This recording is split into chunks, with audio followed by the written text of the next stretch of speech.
This meeting is a joint meeting, a collaboration between the CU Department of Cognitive Science and the FWF Cluster of Excellence in Philosophy, which is called Knowledge in Crisis, when this is an initiative that I lead. Knowledge in Crisis is a collaboration between 4 institutions in Austria, the CU and the universities of Vienna, Graz, and Salzburg. Led by CU, it aims to investigate philosophical questions surrounding today's various crises of knowledge. The Cluster of Excellence scheme is the FWF's largest ever funding initiative, and Knowledge in Crisis is one of the largest and most ambitious European research projects in philosophy. In fact, the largest. I'll come out with it. It's the largest. Don't want to boast, but here we are. This is the way it is. Today, we're delighted to welcome Gary Marcus. Gary is a leading cognitive scientist who's made significant contributions to the understanding of the mind and language and how they are embodied in the brain. He's an emeritus professor of psychology and neural science at NYU. He's the author of 5 books, including The Algebraic Mind, The Birth of the Mind, and also most recently, Rebooting AI, co-written with Ernest Davis. Gary is also an entrepreneur who founded Robust.AI and Geometric.AI, which was acquired by Uber. He's always been interested in AI and how it relates to the study of the human mind. In recent years, he's become one of the leading critics of a lot of the hype surrounding recent developments in AI. Gary is one of the most important scientific voices in the current fast-moving public discussions of AI, and it's an honor to welcome him here to talk on the subject, what kind of AI world do we want? Gary, welcome.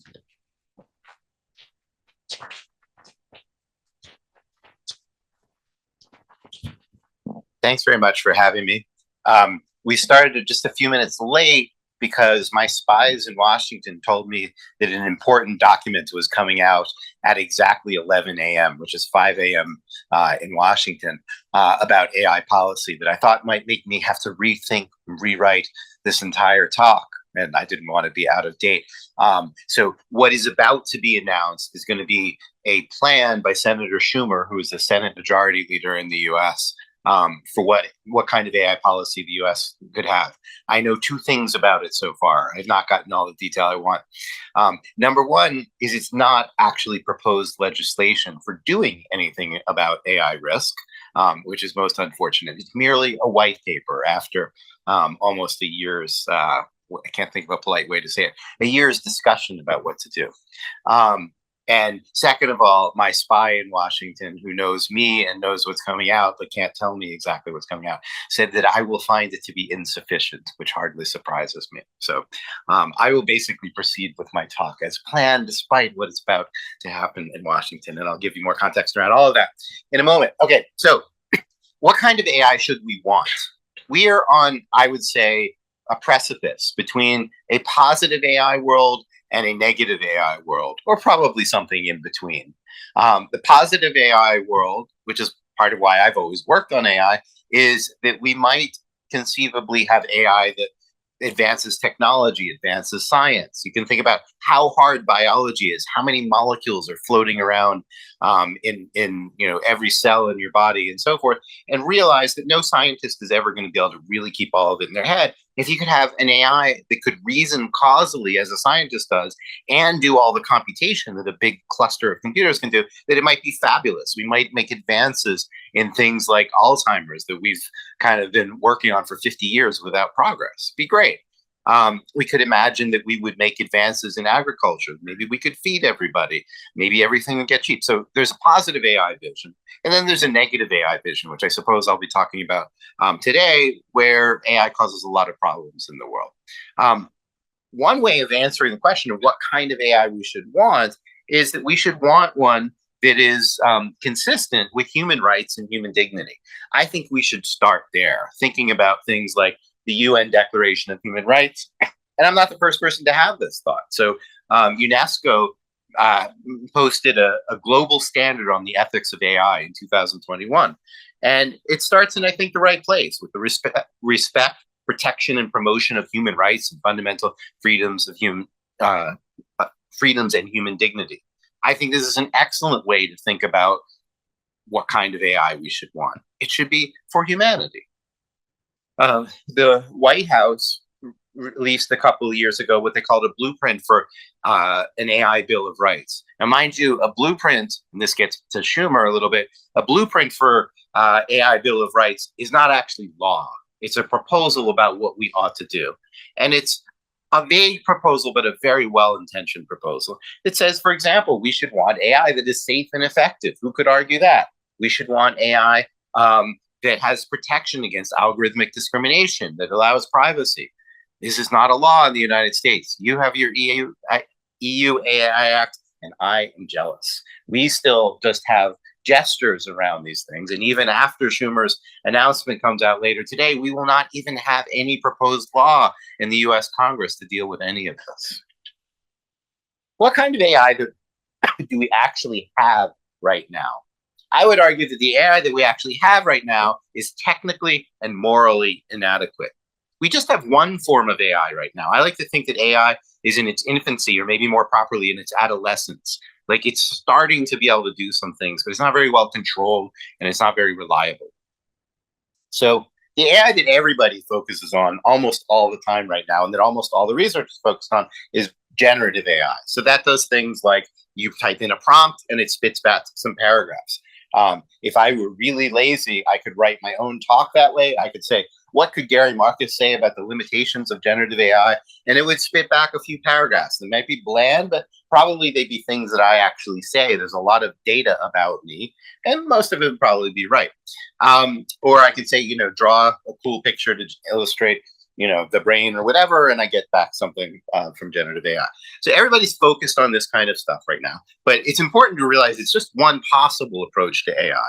It's fun, it's popular, but it also has a lot of problems, which I'll talk about in a moment. I like to call it rough draft AI. For many purposes, it's just giving you a hint of what you want. You can't really trust it. It's not really a final draft. God forbid it should be your final draft. Probably in some undergraduate classes, it is a final draft, but that's another story. We can talk about that in discussion. So let me talk about some of the problems.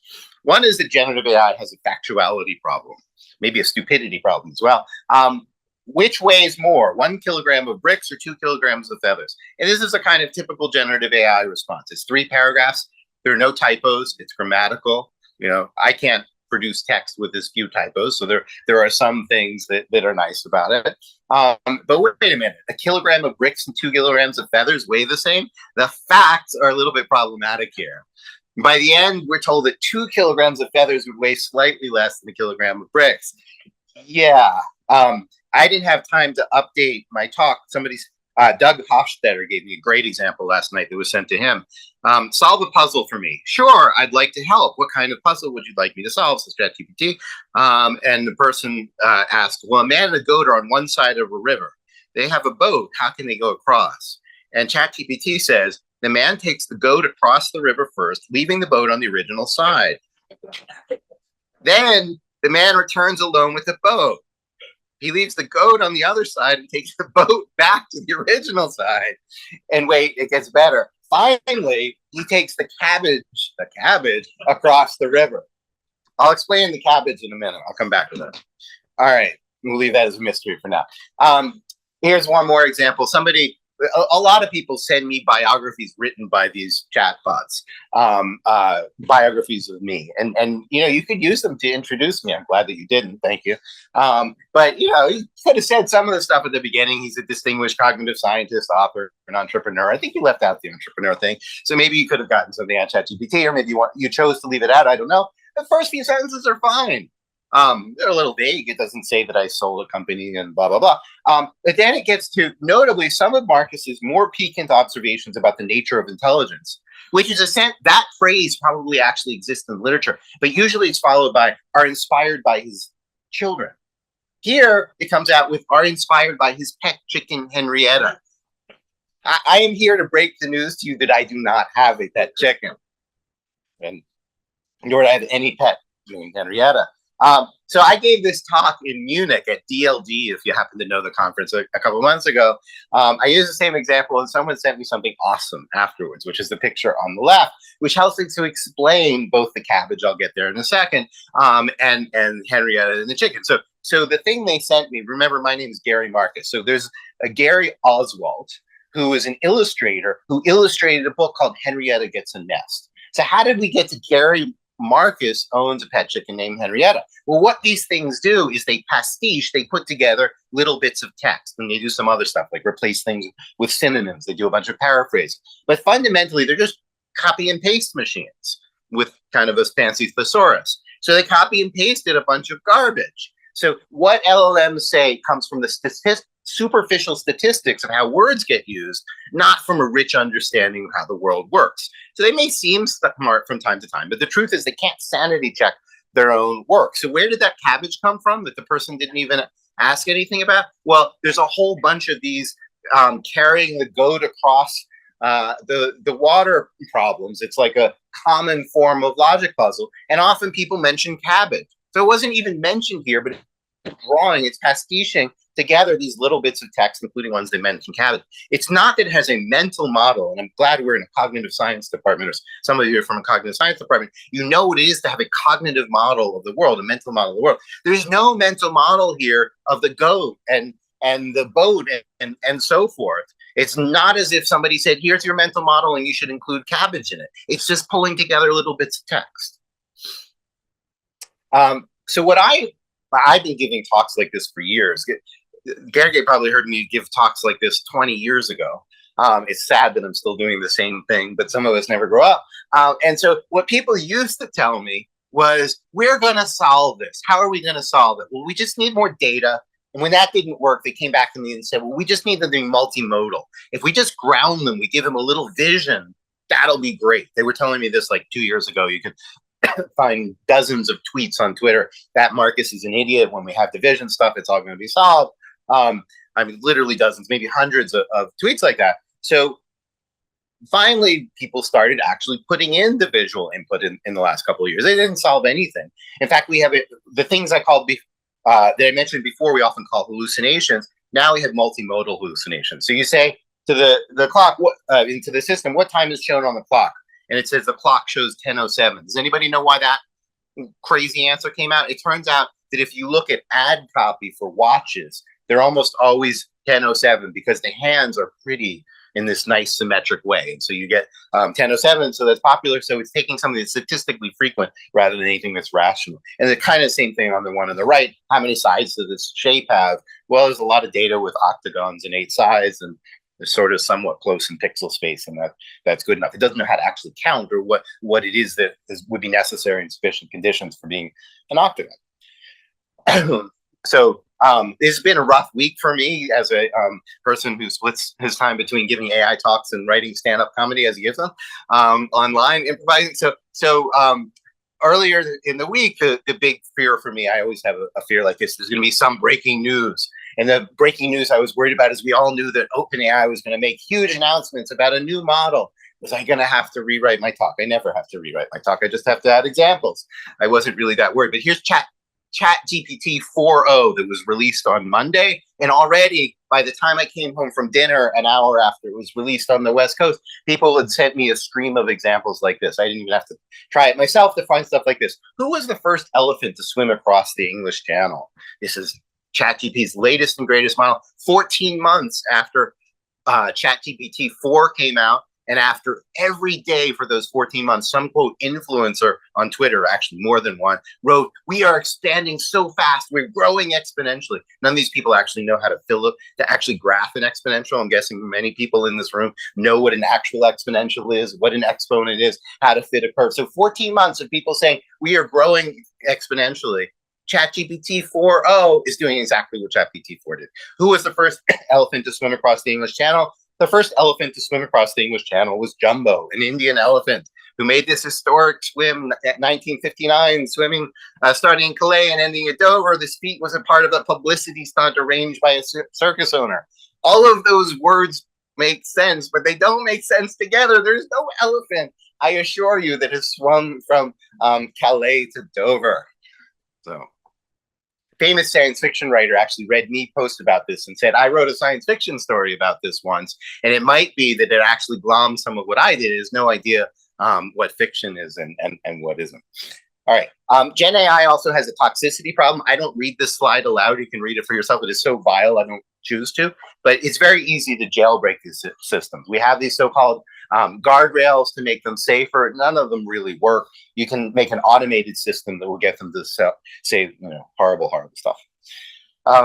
Gen AI has a bias problem. There's been examples of this for a decade. Here are some recent ones. One is on the left. You ask it for examples of leadership, and it gives you a white guy in front of a bunch of other white guys, even though statistically speaking, we have a lot of leaders that are no longer white guys. But it doesn't matter to these systems. They actually overrepresent past bias. And then a paper just came out a few days ago that shows that if you ask GPT to score resumes with different names, it will reflect biases based on stereotypes, just based on the name. So people are in the real world, but we don't have good data on this, which I'll come back to, feeding in job applications into ChatGPT for an opinion, and it's obvious that there is bias there. It is not obvious how much and how pervasive, because the companies don't want to share anything, which is the point I guess I was make in a second. Generative AI also has a plagiarism problem. So everything in red here that ChatGPT posted in response to a particular prompt was actually in a New York Times story. So full paragraphs sometimes get spit out. Jeff Hinton, famous deep learning person, took a shot at me earlier this year, or I guess it was talking in November or something like that, circulated on Twitter. And he said, Gary's all wrong. These things don't store sentences, they store weights. I'm like, yeah, they store weights that make them recreate sentences. That's what they do. I was astonished that Hinton said it's obviously the case that they can effectively plagiarize. I did some work on this myself, I personally did some work with this with Reed Southan, looking at images. So Reed Southan is a commercial artist who works on movies like Matrix and the Marvel films and so forth. And we met through Twitter of all places and did some research and looked at, can you get the visual equivalent of plagiarism out of systems like Midjourney and DALL-E? The answer was obviously yes. You can get trademark characters. The most damning thing of what we found, this is an IEEE Spectrum in January, is that you get this stuff without even asking for it. So it'd be one thing if you said, draw me Darth Vader or whatever, draw me The Simpsons. But you can say stuff like, draw me an Italian plumber. And what a real artist will do is they will know the references. They will know that Mario was a famous Italian plumber in a video game, and they will not give you Mario. If you brought this into your boss and you're a commercial artist and they said, draw an Italian plumber, and you bring in Mario, they'll be like, are you kidding me? And that'll be on try one. On try two, they will fire you, because it's important as an artist to create something new. But these systems, you type in Italian plumber and you get Mario. So the stuff is there. You don't have to ask for it by name. If you're a customer of this stuff, you can wind up infringing and not even know it. Gen AI also has a personality problem. You should not think of Gen AI. I mean, this should be taken with a tongue in cheek. We shouldn't anthropomorphize these things, but somebody actually did deliberately do that just to evaluate, like, how would you think about it from a perspective of psychology? And they said, variability notwithstanding, neither GPT model is a big picture of good mental health. If it was a human, we'd say that it has low self-esteem. I think, for example, of all the times it says, I apologize, even when it's right, no matter what, I apologize. It's disconnection from reality. We kind of covered that. Overly concerned with other people's opinions. I sort of referred to that. And it says, if taken seriously, the model displays severe psychopathy. My favorite example of that comes up time and again, is it will refer to family that it doesn't have. Like, only a sociopath will refer to family that it doesn't have. And these do this regularly. Like, New York City has a new chatbot that gives advice. Not New York City. Meta has a new chatbot that they stick in Facebook even when you don't really want it. I don't use Facebook, but I get reports about this. So somebody asks, what school should I send my kids to in New York City? And it says, well, my daughter loves, Stuyvesant or something like that. It doesn't have a daughter. It made that up. Like, that's kind of sociopathic. All right. So I have this new book out, or coming out, called Taming Silicon Valley. And I tried to just itemize what are the immediate risks of Gen AI. And I came up with a dozen. You could actually argue, lumpers and splitters could put it in a different way. But roughly speaking, there's about a dozen risks just for current AI. I'm going to get to future AI in a second. Number one, in my view, and this is, I think, part of how Tim and I maybe got to know each other, is we share this interest very much, is disinformation. I think the most serious risk right now is that these tools, even though they're dumb, are really easy for bad actors to use to create disinformation. If they were smarter, they would say the thing you want me to say isn't true. I'm not going to help you with that. But they're not smart enough to do that. But they are good mimics of the kind of styles that people use. So that makes them really good weapons for disinformation. Then they're cheap and they're automated. They're dropping the price of creating misinformation or disinformation. You can think in the 2016 presidential election in the United States, Russia was spending $1 million a month to create disinformation. Now you can do that almost for free with open source generative AI tools. That's a serious risk. There are many others. I still remember speaking to the US Senate a year ago today, I think it was. I spoke to the US Senate and I said, people are going to use disinformation to manipulate our elections and our markets. And at the time I was like, I'm slightly over my skis here because I don't have an example where people have used disinformation generated by AI to manipulate markets. I didn't need to worry. A week later was the first time that that happened. Somebody put out a picture, which many of you probably saw, of the Pentagon on fire, and the market actually went down for a few minutes. And so people are going to do this stuff to short the markets and so forth. There's accidental misinformation. People make a video with Sora of an ant walking in a hallway, in a little cave, and it has 4 legs. Like, ants actually have 6 legs, which you probably know, but Sora does not, despite having seen, hundreds of thousands of ant videos that Mira Murati will not tell us where she got them from.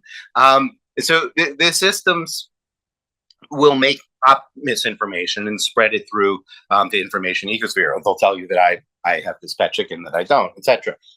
They have defamed people. I'm not that insulted that it says I have a pet chicken, but on other occasions it has, for example, said that people were involved in sexual harassment that they weren't. It's made up citations to articles that don't exist in support of its claims. There are lawsuits about this kind of thing now. Non-consensual deepfake porn, probably everybody heard about it when it happened with Taylor Swift, but it's been happening with high school students a lot. All kinds of acceleration of crime. There are cybersecurity issues. My favorite one is all the programmers are like, we love these new tools. It helps us write code. And somebody figured out that it often invents the names of software packages. And somebody else figured out that because it invents the names of software packages and they make it automatically downloaded by morons using ChatGPT or Copilot to write their code who don't really understand the system, that you can stick malware in these invented software packages and then spread malware that way. So all kinds of cybersecurity risks. Bias and discrimination, I already mentioned. I guess I won't go through all of them except the environmental costs. I saw one estimate that it could be that 1/4 of the planet's energy is used by generative AI, like by the end of the decade or something like that. All right. There may also be serious long-term risks. The most serious one would be extinction. I'm not actually worried about that. A bunch of CEOs said they were. I don't know if they really were, or it was kind of a distraction technique so we would stop worrying about the immediate risk. But they wrote this statement. They said, mitigating the risk of extinction from AI should be a global priority alongside other societal scale risks such as pandemics and nuclear war. And then, of course, they proceeded to keep building the stuff that they said might kill us all. I'm not that worried about extinction because I think that humans are very geographically disparate. We're very genetically disparate. COVID killed, I think it was 0.1% of us, which is really bad. But like killing 100% of us would be hard. So I don't take extinction risk that literally. But I do think that there could be serious risk beyond the 12 that I already talked about. For example, I think that it's possible that disinformation could lead to a war that could lead to a nuclear war that could be catastrophic. So maybe that would only kill 10% of us. It wouldn't be extinction, but it'd be pretty bad. I like to think of AI risk as like a big set of things. AGI risk, like super intelligent machines that maybe we'll get to, artificial general intelligence, maybe we won't, is some subset of that. We're already in a bad way. Maybe it gets worse. All right, so that brings me to part 2, policy and politics. So in some ways, this is a little bit of a personal story because last year I went to DC for the first time. Well, I went to DC as a participant for the first time in my life. I was there at the first AI oversight meeting, standing next to Sam Altman. You'll notice that he swore to tell the whole truth and nothing but the truth. If we have time for questions, I can explain how he did not actually do that. In any case, we testified before the Senate, and I think that was actually a year ago today, exactly. It was certainly it was one of the most exciting things I've ever done in my career. We sat there for 3 hours. We talked to the senators. I made a lot of recommendations for policy. We'll see how many of them are adopted in Schumer's memo today. But roughly speaking, here's how I think about these things. My new book is partly about it. First is there's many risks. I just made that argument to you, and not just one. It's also important to realize that existing law was written long before generative AI. And it's just not realistic to expect one silver bullet to cover all of that. And it's not realistic to expect that existing laws are going to cover everything that we need to cover. For example, we have laws about discrimination and defamation. Do those work in the modern era? So if ChatGPT is being used to evaluate resumes, do we really have proper enforcement and evaluation techniques to even see that, to get the data, to demand the data from the companies? Or on defamation, a part of the complex set of laws is often, was it done with intent? Well, if I make a machine that does this stuff, I'm going to say it has no intent. So I guess I'm off the hook. Doesn't matter that I ruined your life. Sorry. So, the laws may not cover it. So one thing that's an obvious consequence is that agility is key. So the means of producing laws that I participated in as a guest witness, which is to say the US Senate's legislative process, works really slowly. How slowly? Well, a year later, and we're going to get a memo today. We're not actually going to get a law that anybody can vote on. That's pretty slow. If GPT-5 were to come soon, which I'll talk about, and were it markedly different from GPT-4, what are we going to do? Have another oversight meeting, wait another year, and then for another memo, and right? So even the senators, is one of my favorite parts, realized how slow they are, and that having them decide the details of all this was an absurd proposition. Another thing we need to think a lot about is transparency, and that takes many different forms. The companies always talk about transparency, but they're not actually transparent. So one thing that we really desperately need is a full accounting of what data is used to train models. And I can explain that better here in the cognitive science crowd than I can in any other. So one reason that we need a full accounting of the data is to understand the bias issues, right? Because what the models do is very much a property of the data. I used to be a cognitive scientist, and one of the things I often thought about is that human children are very resilient. They all learn how the world works, more or less. They all learn language, regardless of the input. Generative AI systems are extremely tightly bound to the specifics of the data that they get in a way that is not true of human children. And so we need to know what that data is in order to understand how they discriminate. Another reason that we need to know has to do with copyright law. And then I'll get to the cognitive science reason in a second. So we know that these systems are trained on copyrighted materials. Companies don't want to acknowledge what materials they are. If we are going to fairly compensate the creators that they are ripping off, we need to know what that training material is. And then the cognitive science reason is we really want to know how these models generalize, right? A large fraction of cognitive science, all of the cognitive science that I worked on really, was about generalization. And, you want to know the difference between what's memorized, what's generalized, how does that generalization work? And I always think that the critical thing is kind of a difference between interpolation and extrapolation that we could talk about if I have time. We can't ask those questions, and they pop up in all kinds of different ways. Like OpenAI says, look at us, we have passed the bar exam. And a cognitive scientist should say, okay, but how many bar exams were in the training set, and how much are you actually generalizing here?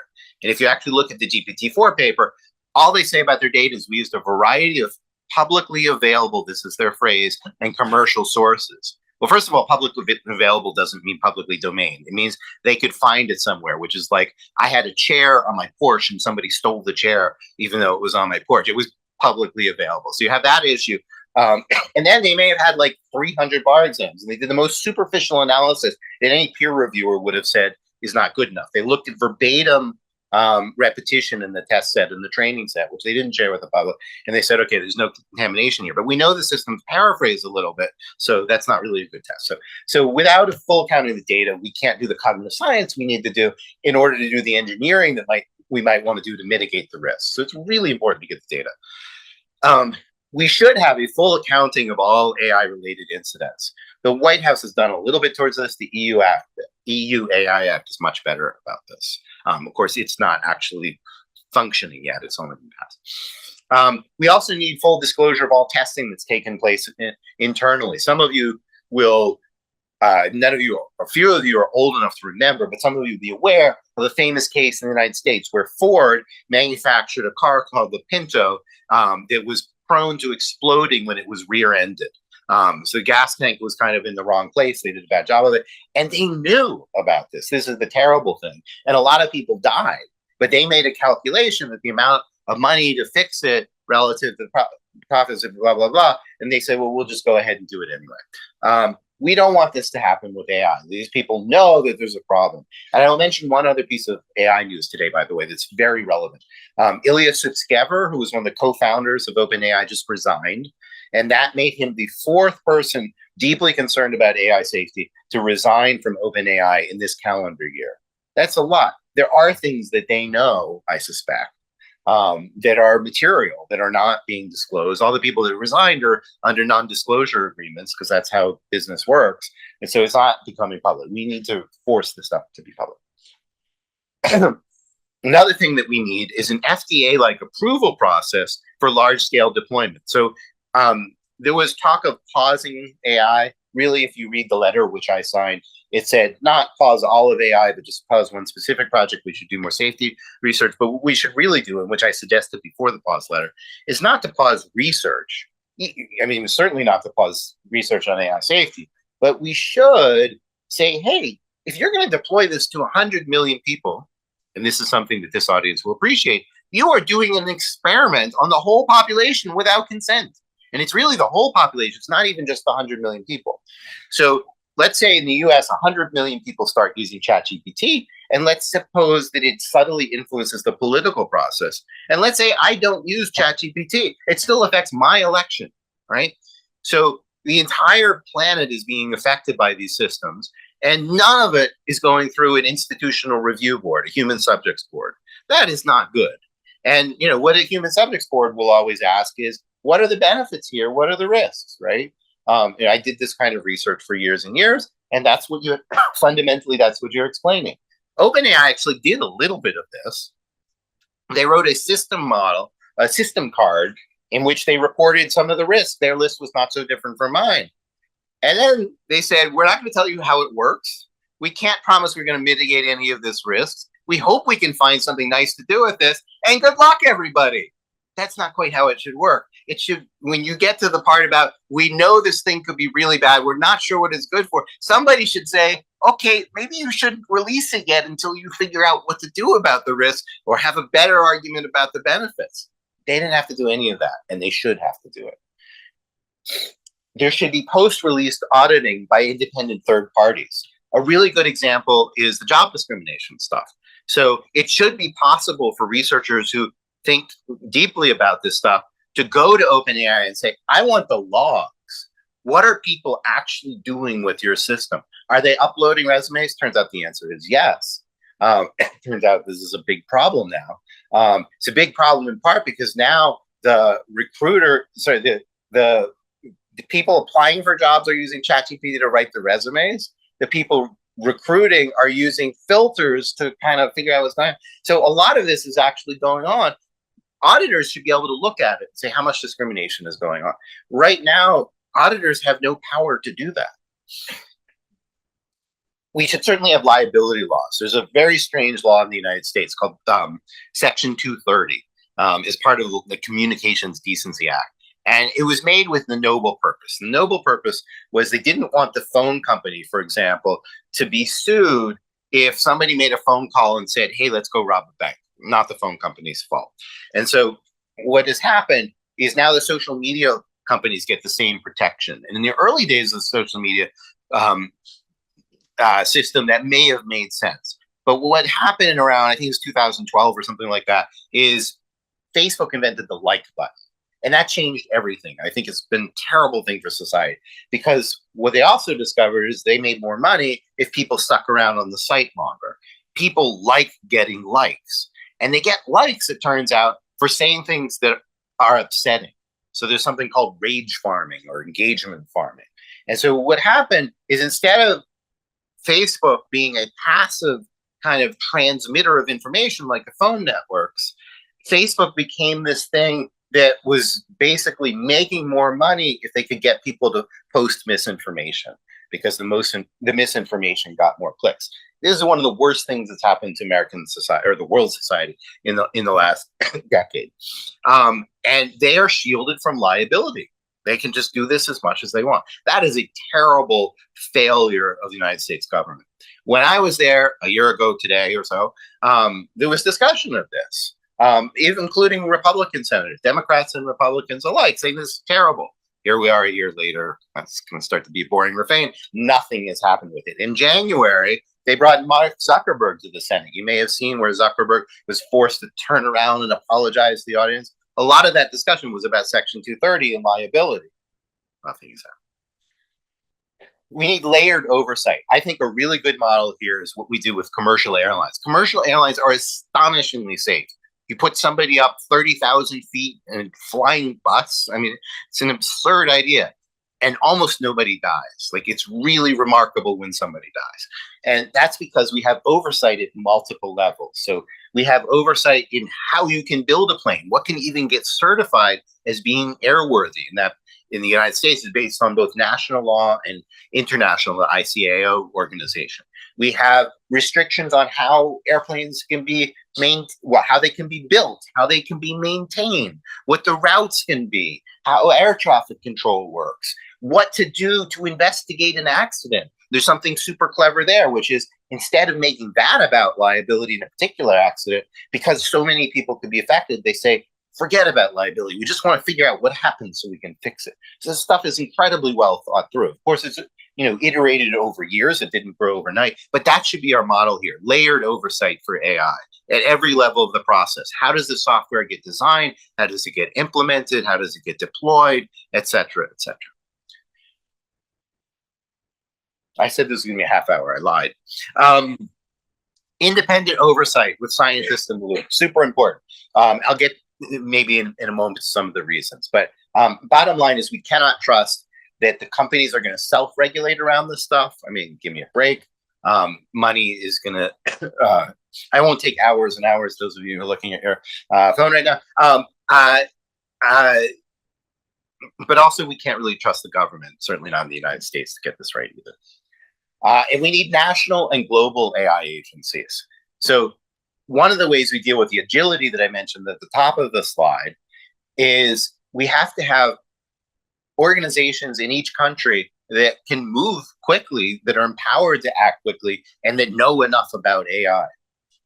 We also need global AI agencies for various reasons. Maybe I'll get into this in discussion if you want. Okay, let me tell you some good news. I kind of already gave away the punchline here, but the good news is that many senators from both parties were supportive of many of these things. They took them very seriously, talked about how we would implement them. They seemed to like them. You can read the transcript. It's amazing. The bad news is so far not a single one of them has been put to a vote. I had high hopes that I was going to have to rewrite my talk and say that at last they were going to be put up for it. Yeah, well, that didn't happen. Okay, why not? Why hasn't it happened? Well, it's mostly about money. So number one, we have to recognize that the interests of technologists do not necessarily align with the interests of humanity. Over here in Europe, you probably all know about the UK AI Summit. The Economist did a brilliant cartoon afterwards. The cartoon's about countries, but you could also put it with companies. We declare that AI potentially poses a catastrophic risk. This is basically what the Bletchley Declaration said after the conference. And the same people are saying, and I cannot wait to develop it first. So they may realize this is a problem, but that's not going to stop them from making money.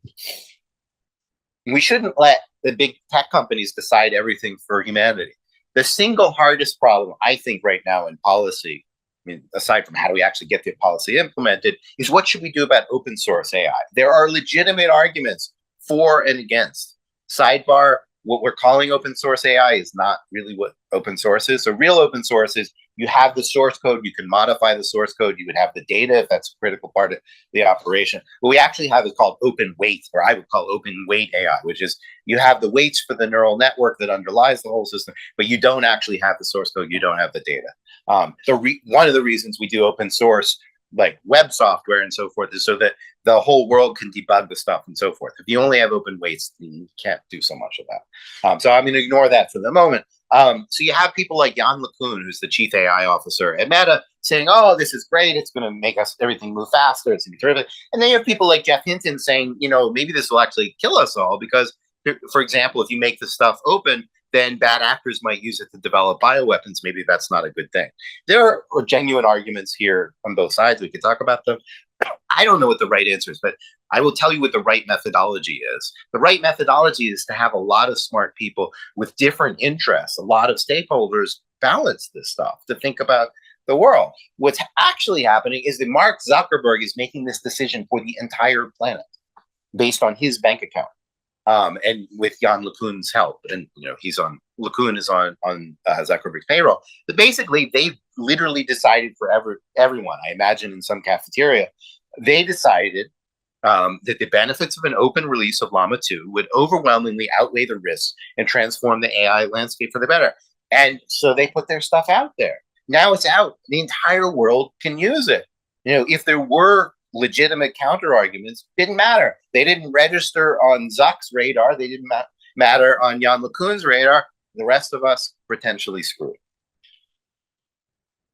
As always, there is a big gap between what companies say about responsible AI and what they do. They talk about transparency. They're not transparent at all. Microsoft says, we are all for responsible AI. Yeah, well, what are the data you're using? Tell me that. Who are you ripping off? What are the generalization properties? What are the They don't tell us any of that. So I made this slide the other day because they made a big deal. They made an announcement that because of the problems that deepfakes were causing for elections, they were going to start doing public service announcements. They were going to put in $2 million in a joint effort from OpenAI and Microsoft. $2 million. This is like me giving a homeless person a penny and patting myself on the back for it, right? Their valuation combined is $3 trillion. They're giving away $2 million. And by the way, the amount that they've paid individual artists for the work that they have stolen from those artists is $0. Not to mention that there's been zero disclosure of the copyrighted work that they've trained on. There was a great cartoon that everybody in the climate field has seen many times, and maybe you've seen before. There's a typo here. It's 2012, not 2014. And the cartoon, which was really about climate change, goes like this. Yes, the planet got destroyed, but for a beautiful moment in time, we created a lot of value for shareholders.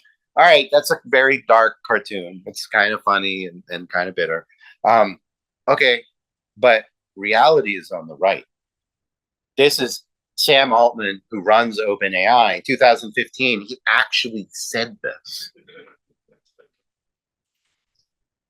AI will most likely lead to the end of the world, which I think he actually believes. This is a man who's a so-called prepper. He has property in Big Sur with guns and potassium iodide and, prepared for nuclear war or whatever.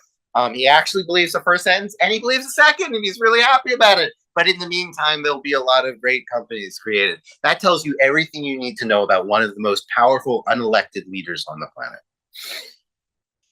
We shouldn't trust Washington either. I don't know how many people here know the term regulatory capture.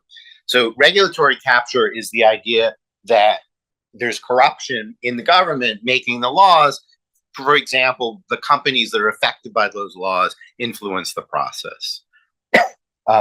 I like to say the worst thing in AI we could have is no regulation, but the second thing that we could have is regulatory capture. And we very well may get that, particularly in the US.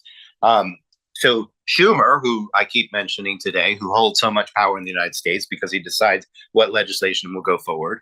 He also happens to have children, coincidentally, that work for Meta and Amazon, has not brought that legislation. He had a convening last September. A lot of people gave him a hard time for it. I don't have the full list, but the people that he invited were basically the CEOs of the big companies. A big show. Elon Musk showed up, and Sam Altman, and blah, blah, blah, blah. And so Marietta Schaake, some of you may know, she was a representative for the Netherlands in the EU, and retired. Now is working at Stanford. She captured this nicely. Or not so nicely, captured it well. She said, imagine convening a question about how to legislate for CO2 reduction with the CEOs of Chevron Aramco, Shell, Exxon, BMW, Ford, Tata, BP, and oh, by the way, a Greenpeace activist. That pretty much characterized Schumer's big grand opening. So that was last August. She rightfully gave him a hard time about it, and I did too. And then this is about a couple of weeks ago, same thing happened. And there's many incidents like this. You might remember the Prime Minister of the United Kingdom interviewing Elon Musk, giving him softball questions. Like, that was the most embarrassing thing I've ever seen. Prime Minister basically bowing to a tech. So here's one from a couple of weeks ago. Homeland Security in the United States announced a new AI safety and security board, which seems like it might matter a lot, given the kinds of things we're talking about.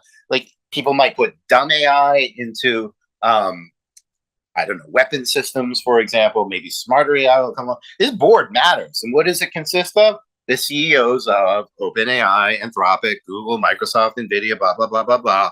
And there's like a Greenpeace activist or two in there. It's exactly the same thing. That is regulatory capture. The only way we're going to get good AI policy in the United States is if people organize and demand it. You think about climate change, it took a long time for the people to get organized, but we have gotten organized, and we're moving things along, not as fast as they should be, but at least a little bit. We need to do the same thing for AI.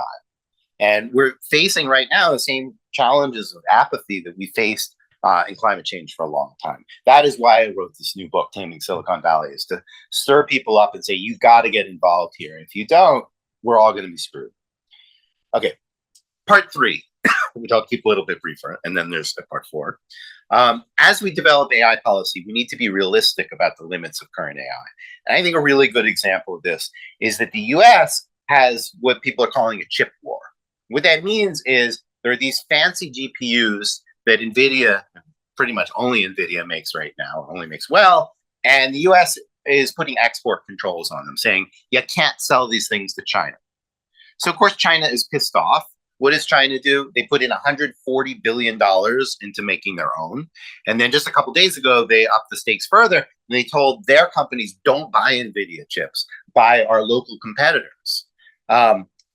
So there's all that, and it's upping the pressure around Taiwan. It might encourage China to invade Taiwan if they can't solve the problem locally. So this is a serious geopolitical calculus and consequence and so forth. It could literally lead to a nuclear war. And it's premised on the notion that getting to GPT-5 soon is going to matter, that it's really going to change the world. Because if we don't think GPT-5 is important, then we wouldn't, risk a nuclear war over it. Probably GPT-5 isn't going to matter all that much. I wrote a list of predictions around GPT-4 that came out before that it came out, saying, it's going to be better than GPT-3. It's going to blow people's minds, but eventually they're going to realize it has the same problems as before, that it hallucinates, that it's unreliable, etc. You can go back and look at this essay. I wrote it Christmas Day 2022, right after GPT-3 ChatGPT came out. All of those predictions were true. I'm making all of them for GPT-5. GPT-5 still works in the same way of statistically putting together little bits of text. It still does not have good representations of the world. If you are a cognitive scientist and not a behaviorist, you know what I mean by this. It's still basically a behavior statistical model, not a cognitive model of the world. It's still not going to be that great. If China wants to take GPT-5 to plan military strategy, I say help them. We will win in Taiwan if we can get them to implement GPT-5 top to bottom throughout their military. Let us help them deploy it. Let us not slow them down on that. Also, I'm not sure we're even going to get to GPT-5 soon. I'll talk about that in a moment. So it really matters. We really need to be realistic. But there's a tension here. Well, I'll just say this bullet point. Important policy that is built on false appraisal of AI could potentially be really dangerous, just to sum up what I just said there. Unfortunately, hype is standard operating procedure in Silicon Valley. A couple of people have figured out that you can get really rich doing it. One of those people is Elon Musk. So he was not the first person to oversell driverless cars. I think that was actually Sergey Brin at Google. But for the last 10 years, every year, Elon Musk has promised, I'm going to get driverless cars for you next year. Every year he has promised this. Needless to say, in 2024, driverless cars are still a very restricted thing. You can take them in San Francisco, but very few other places in the world. I can talk a lot about that if you want to ask him in the discussion. But he has said things like I think it was 2017, he said, we're going to have a driverless Tesla. We'll take you from LA to New York City by the end of the year. It never happened. He said there was going to be a fleet of 1 million Tesla robo-taxis in 2020. He's going to make another announcement like this in August. And what he has found is he never delivers, but it always drives up the stock price. So he is not incented to be realistic about this stuff. Some people may know I recently offered him $1 million bet, which someone else offered up to $10 million. He said that AGI would be here by, the most recent thing he said was by the end of 2025, AI would be smarter than the smartest human. So I offered him $1 million bet. He didn't take it. He doesn't care about having like intellectual discourse like we're having in this room. What are the arguments for and against? He doesn't want to debate about it. He wants to drive the stock price up, or at least that's what it appears to me to be the case. And it's worked for him. It's worked for Sam Altman too, to be selling future AI. His current AI, by his own admission, and this is a quote, sucks, close quote. But what he says is, next year is going to be better. The year after is going to be better. It's exponentially growing, which I'll get to in a second. And so it is his business model to sell the future because by his own admission, the present stuff doesn't work that well. He just acknowledged that GPT-4, even though it's been hyped, more than any product, except maybe the iPhone or the internet, is not actually having an economic impact on the world, right? Not that many people are actually using it. Everybody tried it, but nobody can figure out how to use it in their business. When he got fired, there was a rumor that it was because there was this new algorithm called Q star. And people were like, well, the reason that Ilya got upset, Ilya resigned yesterday, was because Q star was going to change the world and blah, blah, blah, blah, blah. So that kind of stuff gets people like, oh my God, they have this, technology that is a force of nature. And that drives up the stock price. Or in their case, it's the valuation of a private stock. It doesn't matter. Okay, in reality, driverless cars are really hard. I pointed out in 2016 that there was an outlier problem that was very hard to solve. This is a generalization problem, right? That there are always things you haven't seen before, and that these systems just never have enough data to handle. So, then blank the slide for a second because it's distracting. So, my favorite example of the outlier problem in driverless cars is Tesla has never succeeded in pressing a button and having an Uber-like thing that would go from California to New York, right? That was promised to arrive in 2017. Checks his watch. It's 2024. We still don't have it. But it do have a function where you can call a car to go across a parking lot. That parking lot is not New York to LA, but let's have pity on the poor people because it's hard. So somebody did this at an airplane trade show where people are showing off their latest airplanes to potential buyers, people who want to buy corporate jets and that kind of stuff. I wasn't invited. And so they do their summon thing, and a Tesla ran directly into a $3.5 million jet. You can watch the video on YouTube. The jet spins around on the back set of wheels. It's hilarious. That's an example of the outlier problem. It's actually really hard to get driverless cars to work. So other companies followed the same move. One of them was called Cruise. GM bought them for $2 billion or something like that. So then something astonishing came out earlier this year. Rodney Brooks was the first person to notice how important it was. The roboticist Rodney Brooks. The New York Times story, buried about 4 paragraphs in, was that they had remote human interventions. Somebody off stage, not in the car, on their driverless cars, every 2.5 to 5 miles. So they were telling the state of California that we know how to build driverless cars. We're very close. It's worth taking risks on public roads because we're so close. The second thing that was in this story is they had about something like, 700 cars on the road and like 1,200 people in these remote operation centers. So some of you will know the Wizard of Oz, the famous line in the Wizard of Oz, pay no attention to that man behind the curtain.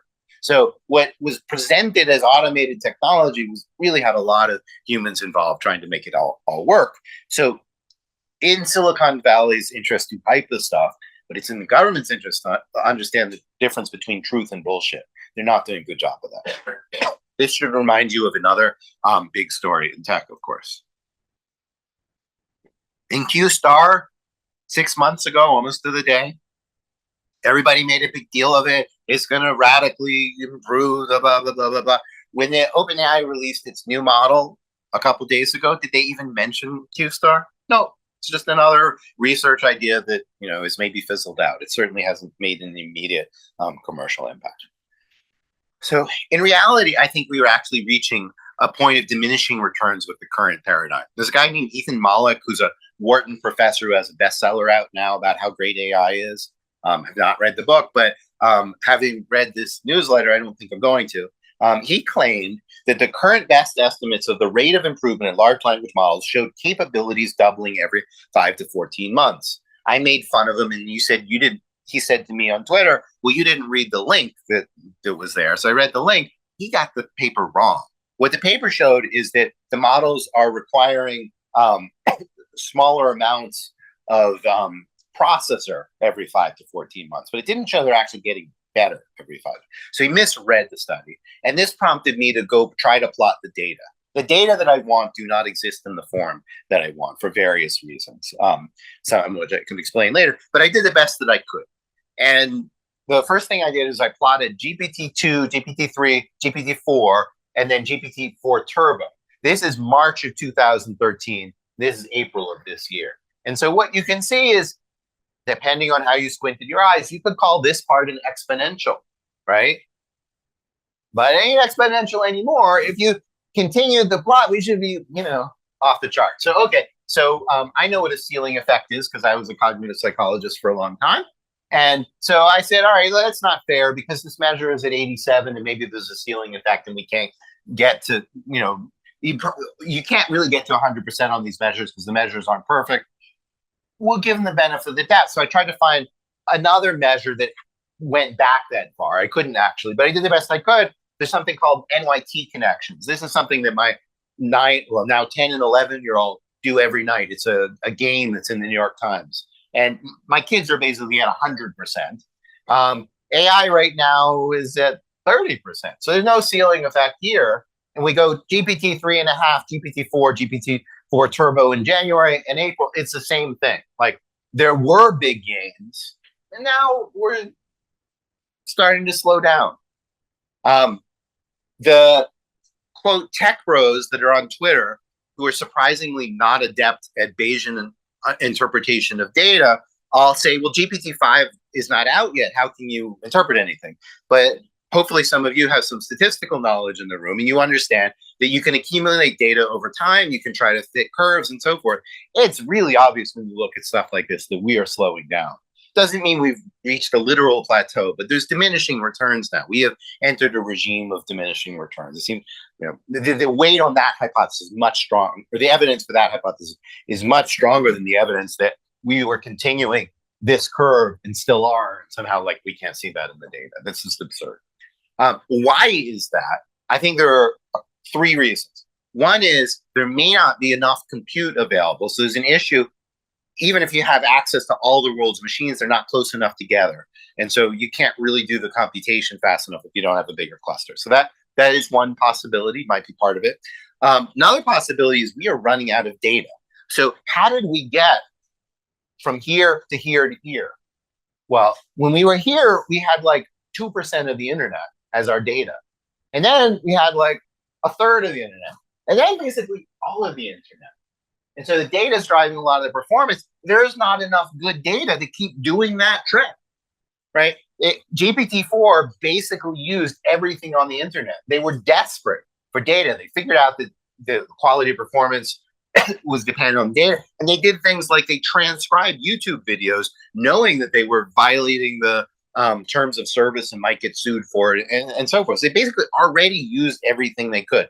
So now they're doing things like they're taking data from other chatbots, but we know the other chatbots make up garbage, like Gary Marcus owns a pet chicken named Henrietta. So this is not the best quality data. They're out of good quality data.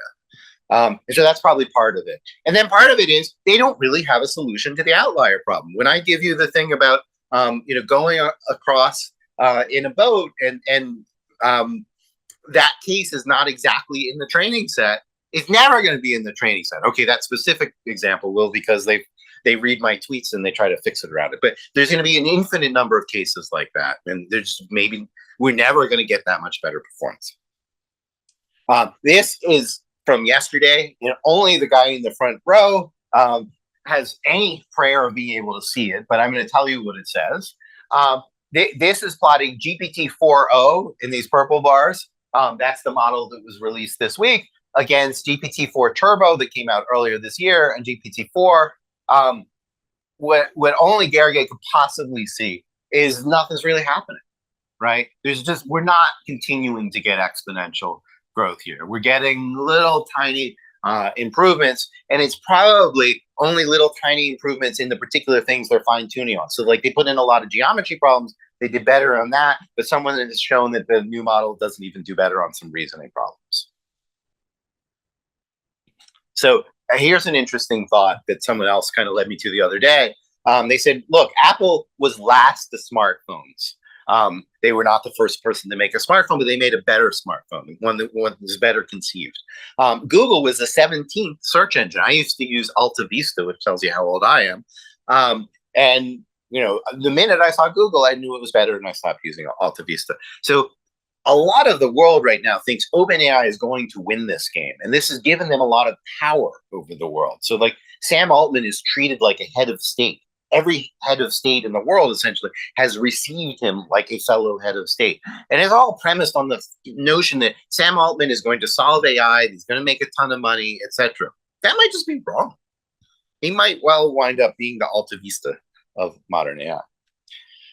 Okay, last section, and then we'll get to questions. I have like a section and a little tagline at the end. Better AI is possible. All the arguments that I've given today are basically why I think generative AI is not the answer to AI, that we should not be putting all our eggs in that basket, and we should be worried about it.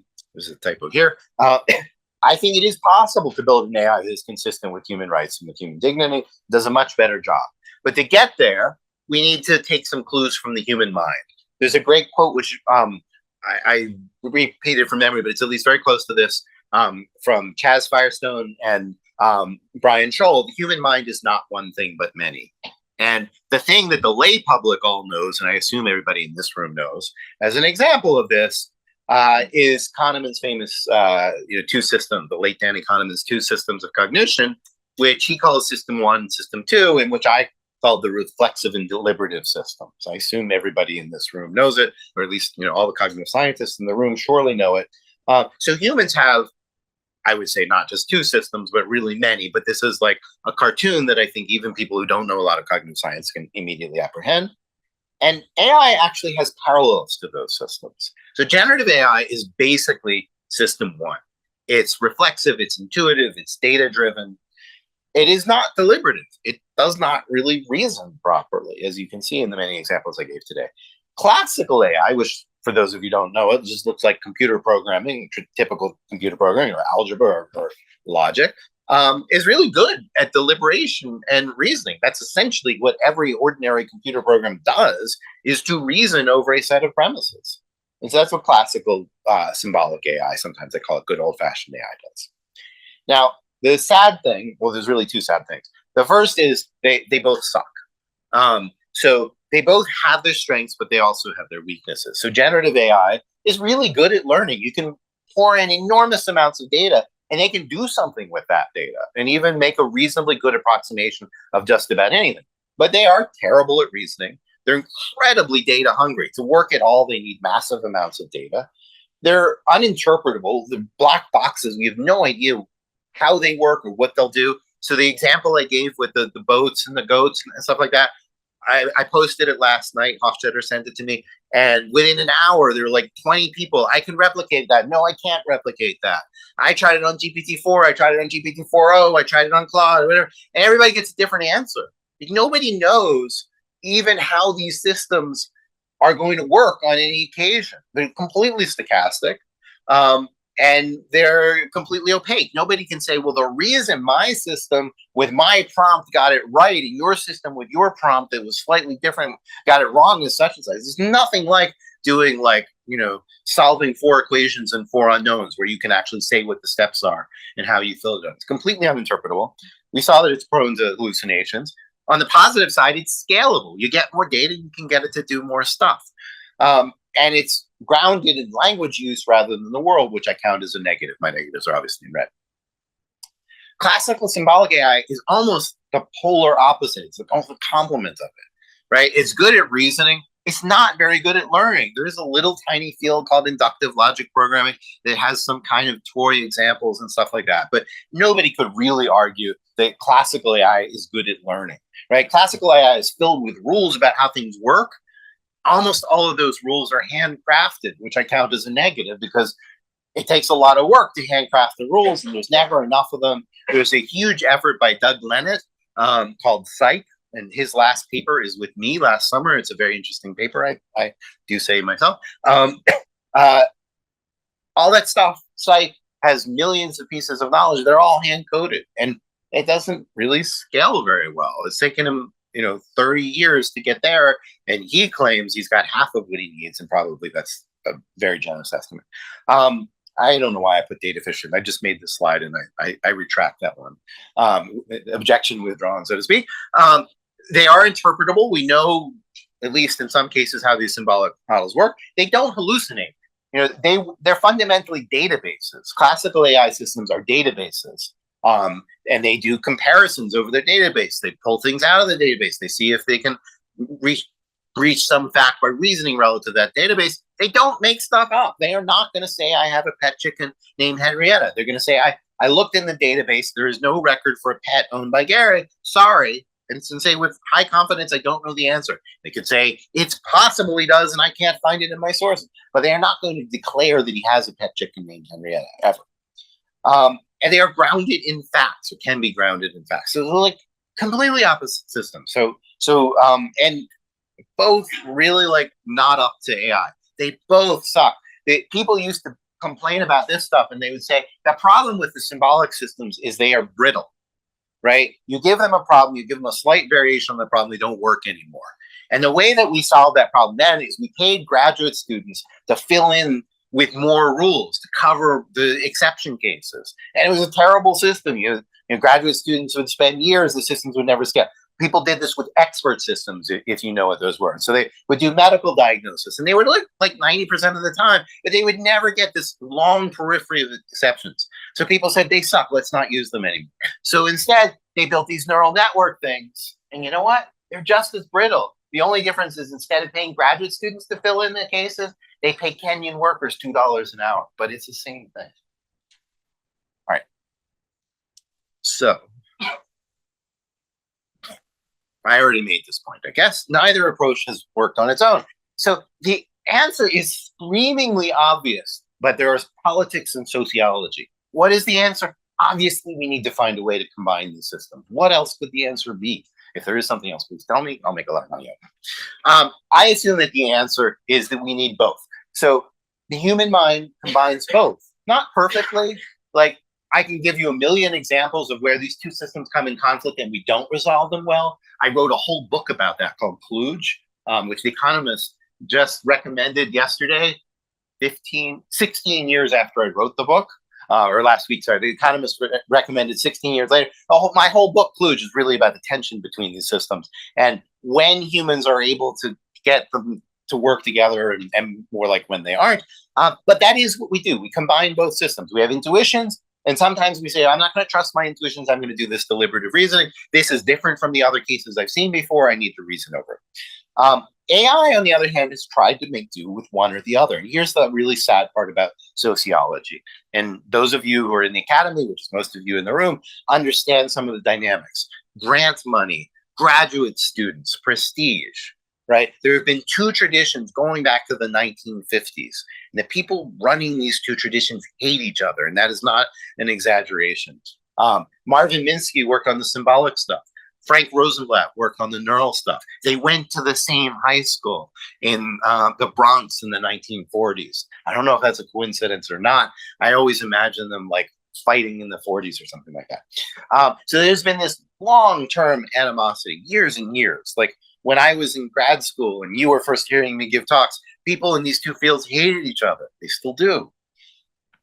If we can figure out how to build an AI that combines the best of both worlds, we can create an AI, or I hope that we can create an AI that is learnable, data efficient, interpretable, reliable, verifiable, grounded in facts, and one that's capable of reasoning about human values. So take discrimination as an example. You have past data, which are often appalling, and you have a value, which is we don't want to discriminate anymore. You want to be able to state that value in some symbolic, verbally expressible form and have your system overwrite the past data and say, we don't want that society anymore. We want a better one. A few companies, and here's another important point, a few companies more or less own System 1. They own the giant clusters to make it possible. The intellectual property is not so owned anymore. It's not too late to develop a new approach to AI that can be a public good in the public interest. What I still think we need, I first suggested this in 2017.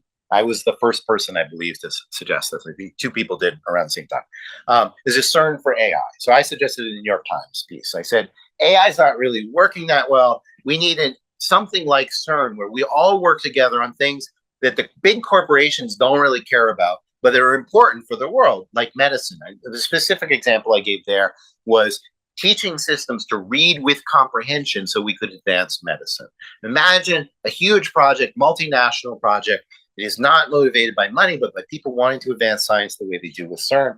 This could be really transformative and we could make an AI for the public good. I still think we should do something like that. Now I would say maybe we should focus more on AI safety. The medicine stuff is still very important. All right, so this is my last slide. The new book is called Taming Silicon Valley. The point is, as I said, to motivate people, ordinary citizens, into action. I think we really need to do this. And a parallel set of points, the issues with AI parallel those with climate change. We have to act with urgency with climate change. There's a limited time window for action. I think the same thing is true for AI.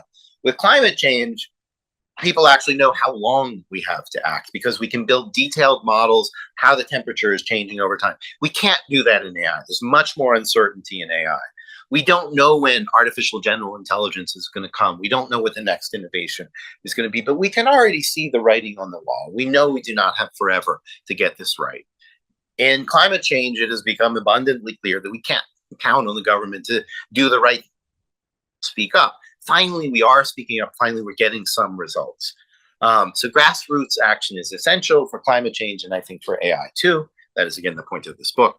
The choices that we make now as a society about what kind of AI we want, what kind of AI we demand, are going to have lasting effects, quite possibly for decades or even centuries. And I thank you very much, and I'll be happy to take your questions.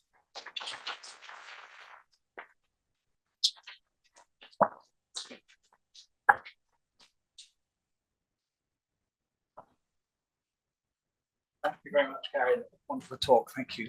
We have some time for questions, and then we'd like to invite you all to a reception afterwards next door.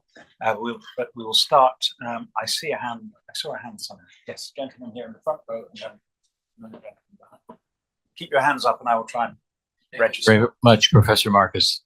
It's the current state of AI, and you talk about environment and AI. What would you use AI for at the moment to get this process started? Or do you think we have to wait until the problems that you mentioned are worked out? I mean, I don't think there's a lot of truly satisfactory AI right now. I think, we don't have great AI. I think what we need to do is to push the world to make better AI. I mean, there's some things we can do with AI we have right now, like we can use it to write programs faster. Even there's a catch, which is the quality of the code that people's writing seems to be going down. But there are probably some good uses of the current AI.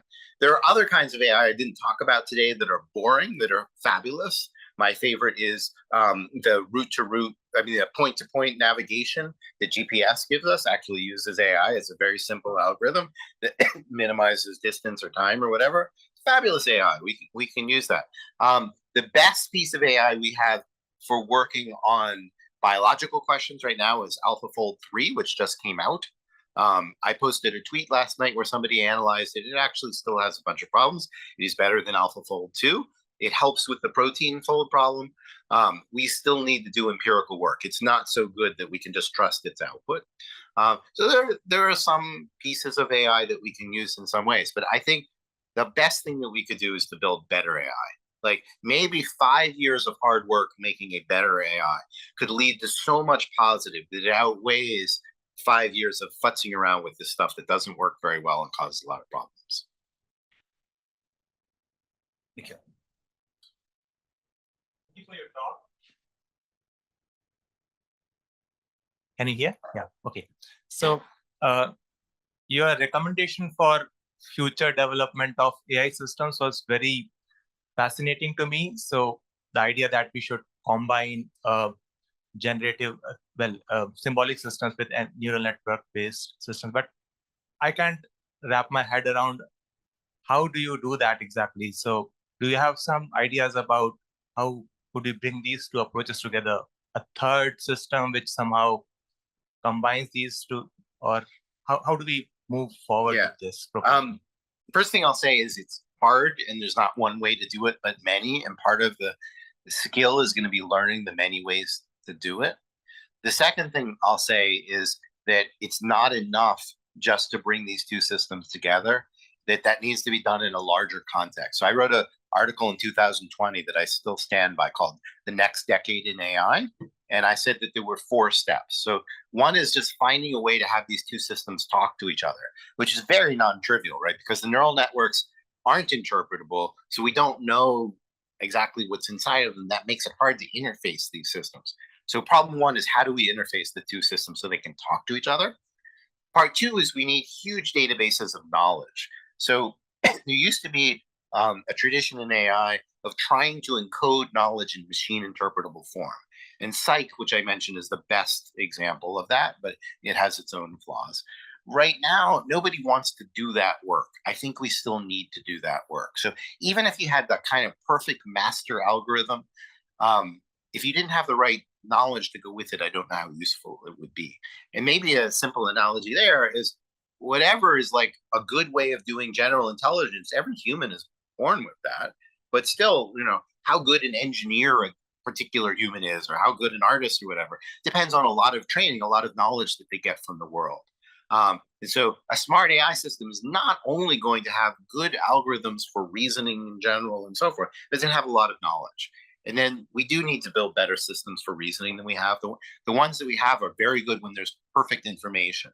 They're not very good when the information is murky and we don't have all the details. Like humans are much better able to reason when the facts are a little bit of a mess than any AI system that we have.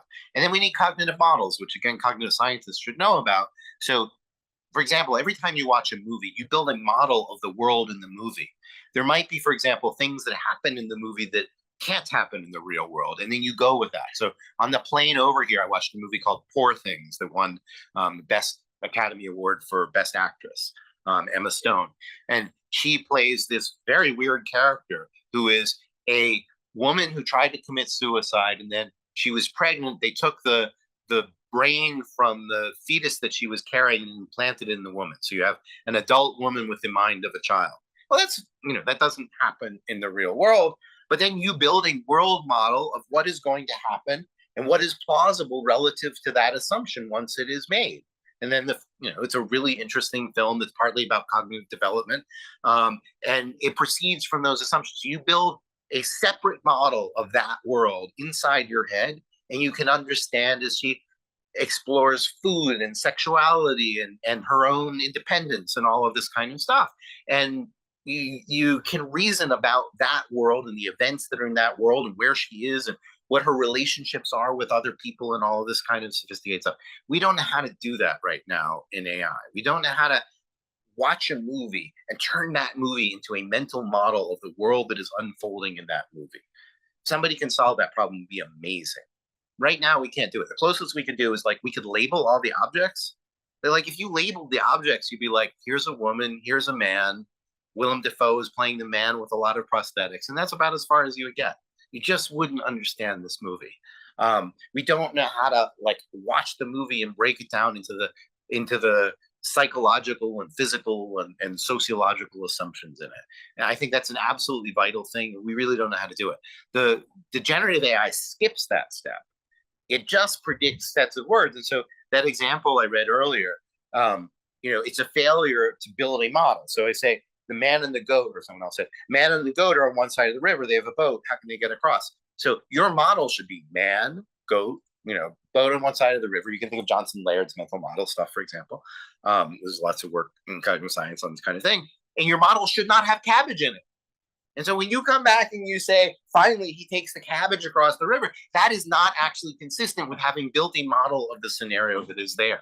At the very least, you could say, and if the man happens to have any cabbage, he should remember to bring it along. But you should post that as a counterfactual relative to the knowledge that you have. So building those models from a series of sentences that come in this case, or watching a movie is really, really critical. Nobody knows how to do this at all. Like if some graduate student figured out how to build an AI system that can construct a model from short little things like a man and the goat are on the same side, or from images from cartoons, that would be amazing. Like that would be, it'd be really Nobel Prize work to be able, even just like take a graphic novel, cartoon, and construct a set of propositions describing what is happening in every frame, what we can infer.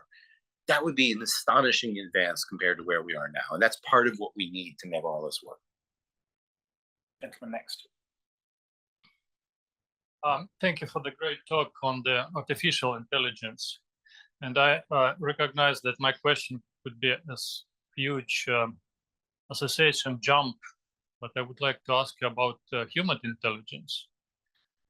Short question: evolution or intelligent design?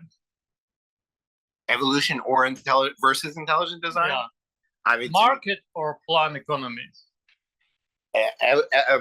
The mind is the product of a market, not a planned economy. To me, this is obvious. That was actually this book I wrote, Kluged, that The Economist just recommended 16 years later, which is not so good for book sales, but it's good for my ego.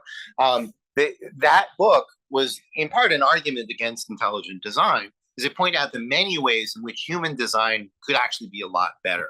I used a metaphor there of the human spine is actually a terrible design. So, and it can only be understood, I think, in light of evolution. So why do we have, backache all the time? And like, we lose like 20% of the economy due to, or some crazy number due to people having back pain at some point in their life. The reason that we have it is because we're evolved from tetrapods, four-legged creatures. And they had a system to distribute the load across their body horizontally. And we stand on 2 feet, but not in a smart way. A smart way would be to have some internal tripods to balance the weight or something like that. A good engineer could come up with a lot of alternatives. But instead, we took this spine that distributed the weight horizontally, we tilted it upwards because we had these hips, and that happened through evolutionary accident. And suddenly we have a flagpole supporting like 70%, I think is the number of our body weight. That's an insane design. You would never do that if you had been 6 weeks in an engineering class and knew anything about loads. You'd be like, that's not going to work. But that's what we have. Like, what do you put on a flagpole? A flag, a little thing that flaps in the breeze. We have, one of the biggest heads relative to body size in the known universe sitting on this stupid flagpole. So what I argued was that actually a lot of cognition could be understood in the same way. So we, for example, don't have a most basic thing that any computer scientist has, which is like essentially a set of mailboxes. We call them registers, where you can store things, or like think of them like safety deposit boxes. Most basic thing, every AI system, every computer system, period, has them, has an organization. There's a famous book, Algorithms plus Data Structures equals Software, I think. And the data structures are how you organize these individual cubby holes where you store your information. We don't have that. So like simple, basic, trivial things are hard. Like you would like to allocate one of those at all times to know where your keys are. And I hope I don't stand alone in having lost my keys many times throughout my life. Somebody made an estimate that the average person spends a month of their life looking for lost objects, because we don't have last location buffers, which are the most trivial thing to build in the world. I guess I don't have my keys, but I have, these things called tiles that automatically update that on my cell phone. It's like trivial piece of software. We don't have that. There are lots of things that, like, any rational designer would put into our system, and we just don't have them. So, other questions? Question right at the back here. Go for it. Can you hear me? Yeah. So I recently had a baby, and of course I've been Googling every day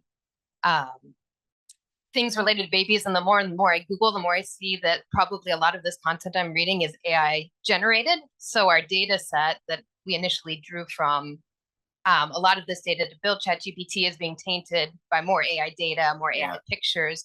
And so a couple of months ago, there were these thought pieces that came out saying that future models of ChatGPT may actually become stupider because it needs more data, and a lot of this data. We even have a term for that now called model collapse. Model collapse, yeah. And so it's even, it's going to be harder and harder to build human-like or intelligent models because it's being tainted by all of this data. Do you see this as something that's an issue that's overcomable, or in terms of building? I see it as a big mass, and the economic incentives are for people to make that fake information, right? So, for example, people are now publishing essentially fake books. So my friend Jonathan Haidt has a book that's on the top of the bestseller list now, telling people not to use, not to let their kids use cell phones. And so it becomes a target because it's on the bestseller list. I think it's #1 on the bestseller list. So there's already like 12 fake biographies of Jonathan Haidt, and people obviously wrote with ChatGPT, and there are fake books with similar titles and stuff like that. So like this stuff just filters around. It's the interest, like it costs nothing to make a fake book, and some people will accidentally click on it and you will get their $15. So scammers just love this stuff. Or I used an example a year ago warning about all this, where somebody made a ring of websites, multiple websites, saying that Mayim Bialik, who's an American actress, was endorsing CBD, like the active ingredient marijuana gummies. And she wasn't. And this, not really consistent with her religious beliefs. She didn't need the money to do that. She didn't want to undermine her reputation. But people would click on it. It's like, oh, that's interesting. Mayim Bialik like CBD gummies. Maybe I'll buy this. So advertisements were placed there, right? The people making the sites didn't care that they weren't true. They just wanted you to click on the ads. So generative AI is a brilliant tool for making fake medical information. And people like medical information. They search for it a lot. And so that's a way of making a lot of money. So, the poisoning has begun.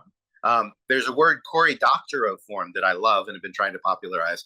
It was the word of the year for some people last year. Hallucination was for dictionary.com, and his word was the word of the year in another dictionary. His word is enshittification. We are enshittifying the internet. And if you look on Twitter, hashtag enshittification, I've been slowly accumulating examples of this, and I have some in my book. So what you're describing is the enshittification of childcare information, because a lot of people look up childcare information because there's a lot of babies in this world. And why not, if you are an immoral person, write some fake childcare? Ask ChatGPT to write stuff. Some of it will be true. Some of it will be hallucination. You will place ads and you will make money. I saw a tweet about 2 years ago that was brilliant. I don't know if I can find it again, but it said something like, someday information before 2021 will be treated as gold and everything else is garbage, because we will know that the stuff before 2021, Dr. Spock, okay, it's old, but, will have some legitimacy that some random thing that you find on the internet just doesn't have. And we are into that now. The other part of your question is, well, what do we do about it? Well, the only thing we can do about it, we can't do, if that's not an ironic way to say it. The only thing you can do is you can look at information and you can put your thinking analytic brain, maybe you have a PhD or you're working on one, given where you're sitting in this room, and you can do your best to like trace out the sources and look at the studies. And all of that is difficult and pain. We all like to rely on other people's expertise, and it's going to make it harder to do that. And B, we have no way to build AI that's smart enough to do that for us. Maybe eventually we will, but the only way the AI is going to deal with this is to evaluate the quality of sources. And by the way, since I'm getting foul-mouthed here, let me tell you about a plan that Elon Musk has that I think is one of the worst plans ever. He wants to, even worse than him buying Twitter. So he bought Twitter, and now he has an AI company, and he wants to make AI automatically summarize the news, but he wants to do this only looking, some of you will know the word hermetically, only looking at things that are posted on X as sources, not looking at the original sources. So it's only secondary sources. So I have a Substack, and you can read my essay called An Epistemic Clusterfuck, which probably speaks for itself if your English is idiomatic enough. This is a complete disaster, right? Like, he's going to add more and more stuff that is more and more detached from the original sources. Like, this is just bad. Like, you know, and what's already on Twitter or X is already mostly the most polarized things because they get the most likes and most retweets and stuff. So you're going to take the most polarized stuff, put it through a system that hallucinates. Like, it just couldn't really be worse. 2 more questions. Sorry I said that, because probably someone will make it worse somehow that I haven't thought about. Hello, Professor Marcus. Thank you very much for the talk. My question would be, could you share some thoughts on quantum computing regarding AI? I know that right now, perhaps all kind of the transformers are trained on binary computer, which at most use a self-attention mechanism. But I feel like quantum computing could do something much beyond that, so that it could somehow more effectively deal with the data hungry, because it can fetch more characteristics from a sentence or something like that. Do you have any ideas? So I guess there's a few things to say. The first is, I don't know what's going to happen with quantum computation. I talked to experts a bunch. I don't think they know. You know, we know how to make kind of toy models. We don't really know how to scale them in the world. That's the first thing I would say. The second thing is, it's not general purpose computing. You're not going to walk around with a quantum computer in this size. Like, the stuff has to be kept cold. It's you know, so it's something that's not going to be in your pocket. The third thing is, it's not domain general computation, right? My phone can do, essentially, with certain limits, can do anything. So I can, you know, play video games on it. I can check my email. I can browse the web, et cetera, et cetera. Quantum computation is really a special purpose thing. It's really for solving particular kind of computation where you have many variables you need to ponder at once. And that may prove to be useful for machine learning. It may not. My view is it's not going to change but I could be wrong about this. It's not going to fundamentally change the nature of the algorithms that we use. We have to figure out for ourselves what it is we want to do, and that might give us gains in efficiency. You know, the most obvious place that it's probably going to play a role is, we already know how to break cryptography, but we can't do it fast. Quantum computation could well destroy cryptography, because it might allow us to break the codes that, you know, banks and internet sites and all that use very quickly, which would be really pretty bad for society. Society is going to get rough. Is going to get practice dealing with that kind of chaos next week, basically, because voice cloning is about to destroy all these systems that banks use to authenticate people. You may not even realize it, but your banks now, if you make a call, they all have samples of your voice, and they try to authenticate you that way. And that's not going to work anymore. And so in a similar way, cryptography might die on the basis of quantum computation. With respect to AI,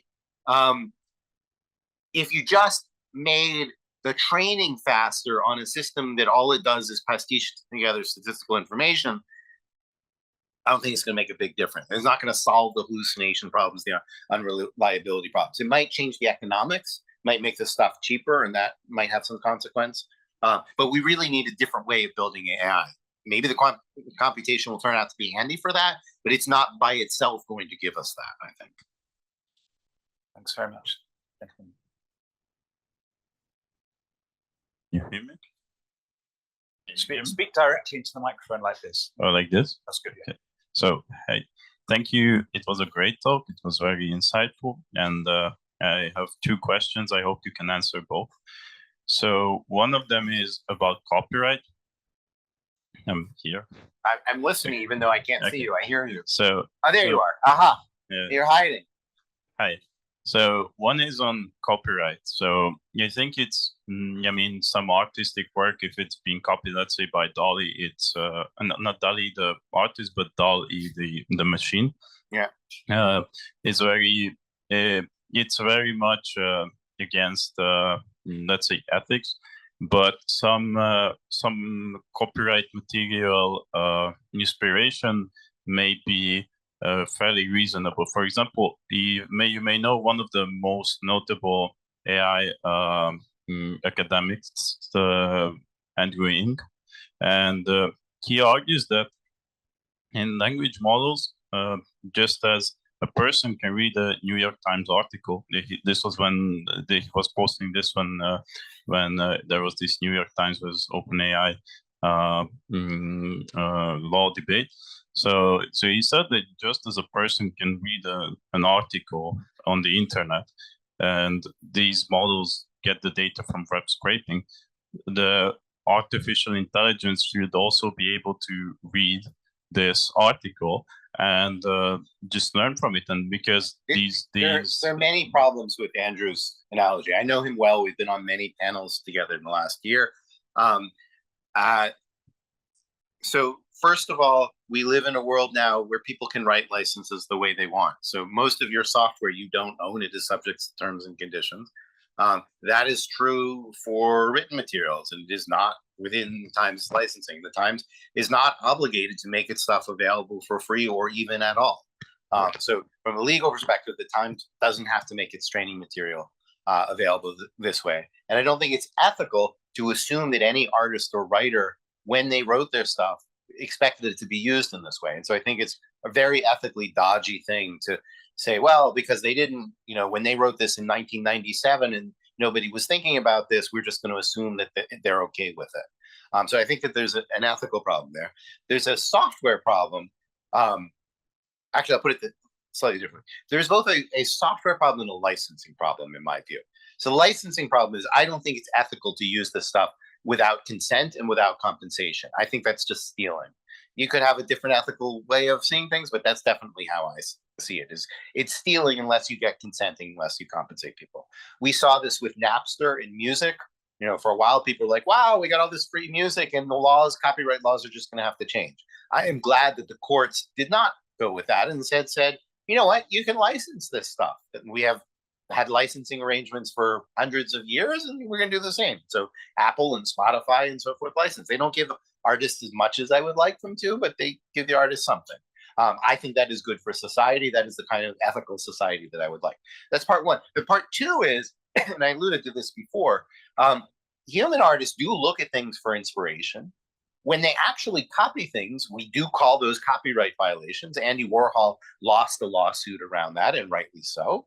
But also, good artists are trying to be original. And the software that we have now does not have that concept. I can imagine a different kind of software where you type in Italian plumber and it looks up Mario. It's in the database and it says, I'm not going to be caught dead making Mario. And they make a different Italian plumber, one that looks more like he's Italian, more like he's a plumber. It is not this ridiculous thing that everybody already knows. That would be art.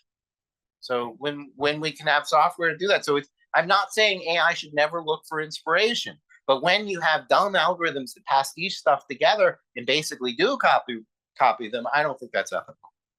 Thanks very much. Now, there's only really time for, there are lots of people asking questions. All right, we're going to go to a speed round. Ask your question quickly and I'll answer it quickly. Yeah, if you got it. So one word question, one word answer. One sentence questions and 2 cents. Simon Rippon. Stacking the deck for myself. Okay, thanks for that great talk. I'm a philosopher, but I want to ask you about the economics of it. So I'm wondering, so most of the things, maybe all of the things that generative AI can do, humans can already do. And it's not obvious that it can do anything that humans can't do. So the problems that we have with it, like misinformation and so on, are just a problem of pricing, really. It's just got very cheap to make. Yeah, and I'm going to give that one a quick answer. You said it's free to create fake books, but it's not free because it's using lots of energy, we're told. So is it a pricing problem where we're paying with our data or stock market prices or something? I don't know quite how it works, but is it a pricing problem where we're not paying the cost of what the AI is actually costing to do the work that we're asking it to do? So there's 2 things. One is you're correct that there are some hidden costs. Most of the problems come because the cost to consumers are cheap and do ignore those energy costs. That's part one. So I agree with you there that there is some issues around that.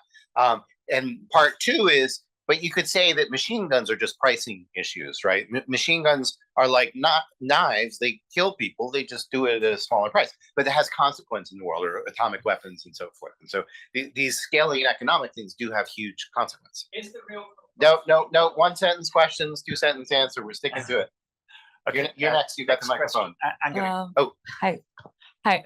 I'll try to make it quick. I don't know how, but I wanted to ask about the discrimination problem. And I was reading a bit on AI fairness, and I work on human fairness myself.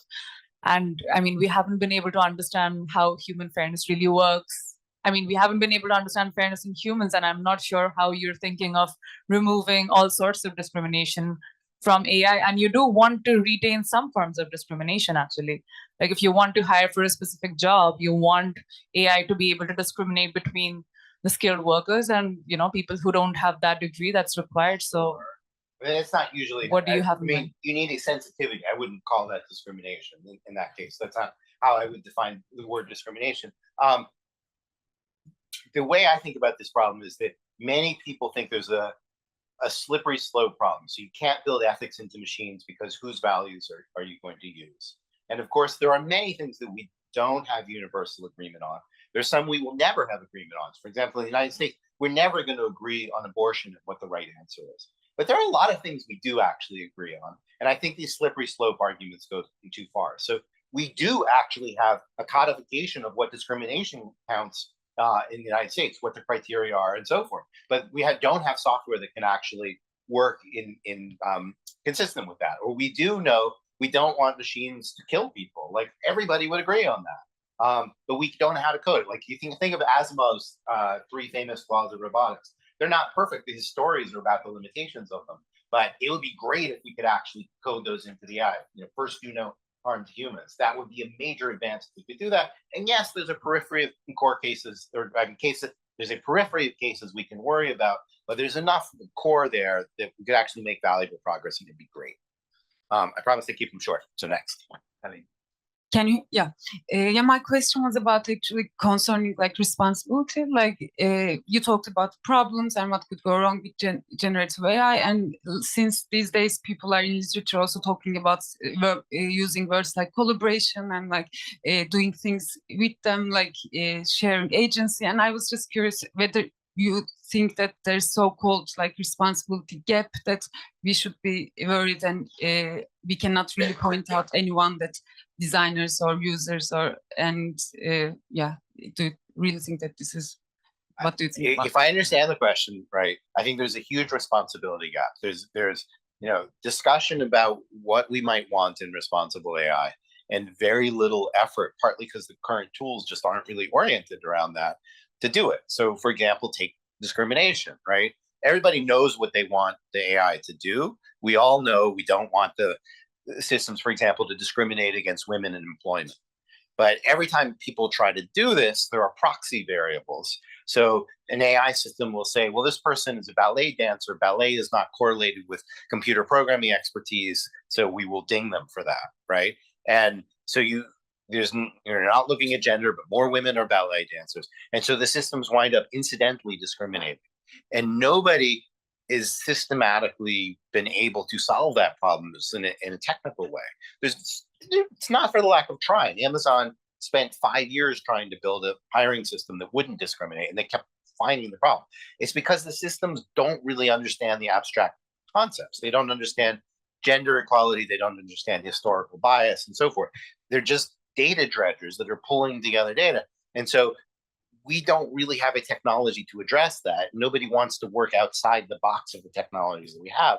And so we wind up with a huge gap between like the stated values of society and what's there. And then there are other problems like around privacy, for example. Everybody at rational equilibrium would agree we want privacy, but there is so much money to be made and so much lobbying dollars at stake that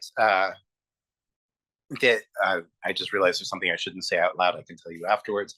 But in effect, we don't get laws around it. We don't get companies to do anything about it. Like Sam Altman is talking about how they're going to, take all of your files and stuff like that to give you a better chat experience. But then they're going to have all that data and they're going to end up selling it to advertisers. And so like we can state what we want, but in the reality of the economics, it doesn't happen.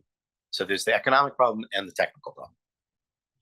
Thanks very much. I'd like to take two more questions. Mark Kirkberg and Jonathan Kaminsky. Yeah, thanks for your talk. I would like to ask more about the people speaking up part. So my worry is that the people can only do that when they have sufficient knowledge. And to have sufficient knowledge, all these phenomena that you talked about the internet, and I would say social media as well, right? Shitification and so on, that seems to get in the way of that. Yeah. And it's often, of course, if you want to tame Silicon Valley, it's the same people that own these social media companies. So how can we deal with this?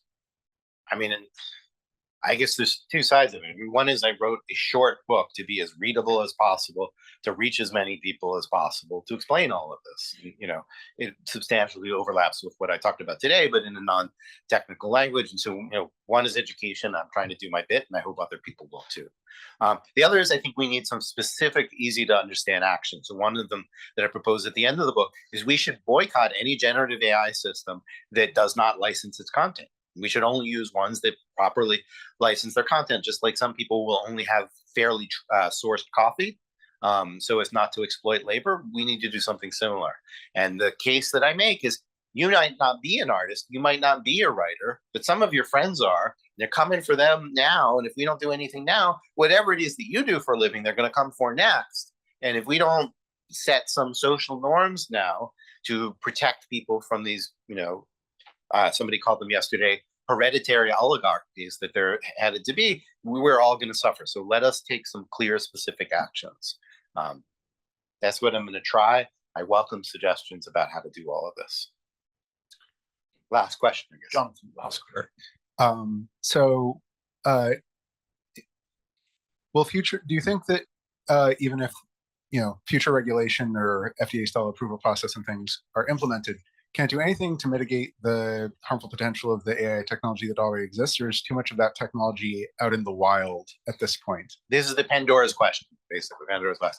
My view is that one Pandora's box is already out of the, already open, which is the technology to make disinformation. It's already there.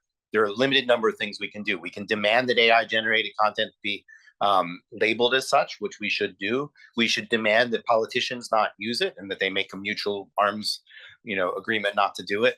And eventually we can build smarter AI to do automated fact checking, but that's a longer term project. But that one is already out. That technology is never going to disappear. It's in the dark web. We cannot get rid of it. There may be others, and I hope we can learn from how badly we've screwed up this one. And also with the deepfake porn, for example, is another one. That algorithm is out there. It's never going away. There are like things you can buy to nudify someone on the web. They're really obnoxious. People do it with children. That's out there. We can't take it back. We can only regulate it in some ways. It's similar to guns, right? Guns are out there. We cannot take away from the species the knowledge about how to make guns. We could send you to jail if you have one without a license and things like that, but it's there. But I hope that we can learn from this experience that like the next technology, maybe we should be more proactive. Maybe we shouldn't open source all of it. Maybe we should, have licenses to use the technology or to track how it's being used or who owns it, how it's distributed. So we have some time, we don't know how much, to maybe advance for other things that are come out of others' boxes. And so it's a sort of intermediate thing. The best I can hope for is that this is a dress rehearsal, that we learn from this dress rehearsal, and then when things get even potentially more dangerous, they're better prepared than we are now. That's probably a nice place to stop. I thank you all very much.